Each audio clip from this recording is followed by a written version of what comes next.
नागपूरकरांनी आज आकाशात एक अद्वितीय आणि नेत्रसुखद खगोलीय दृश्य पाहिलं।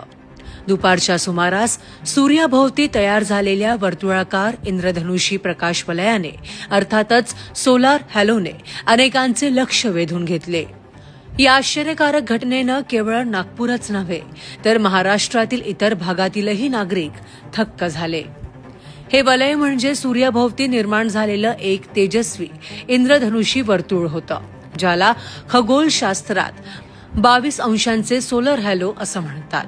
आकाशात सुमारे 20,000 फूट उंचीवर उपस्थित असलेल्या सिरस ढगांमध्ये असलेले बर्फाचे सूक्ष्म स्फटिक सूर्यकिरण परावर्तित आणि अपरावर्तित करतात। यामुळे सूर्याभोवती इंद्रधनुषाच्या रंगछटेसह गोलाकार वलय तयार होतं।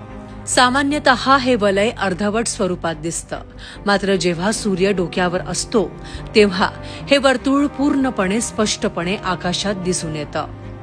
तर आज नागपुरात याच स्वरूपाचं सूर्यवलय अनेकांनी अनुभवलंय। याचे फोटो आणि व्हिडिओ नागरिकांनी मोठ्या प्रमाणावर सोशल मीडियावर शेअर केले। या घटनेची खगोलशास्त्रीय पार्श्वभूमी स्पष्ट करताना प्राचार्य सुरेश चोपणे यांनी सांगितले की ही नैसर्गिक खगोलीय प्रक्रिया असून सूर्यकिरण बर्फाच्या षटकोनी स्फटिकांमधून अपरावर्तित झाल्याने अशा प्रकारचं वलय तयार होतं। त्यामुळे सूर्यभोवती सतरंगी झळाळी असलेलं गोल वर्तुळ तयार होतं। यालाच आपण सोलर हॅलो असं म्हणतो, असं तज्ज्ञांचं मत आहे। या वलयाला काही वेळा हवामानातील बदलाची संकेतही मानला जातो।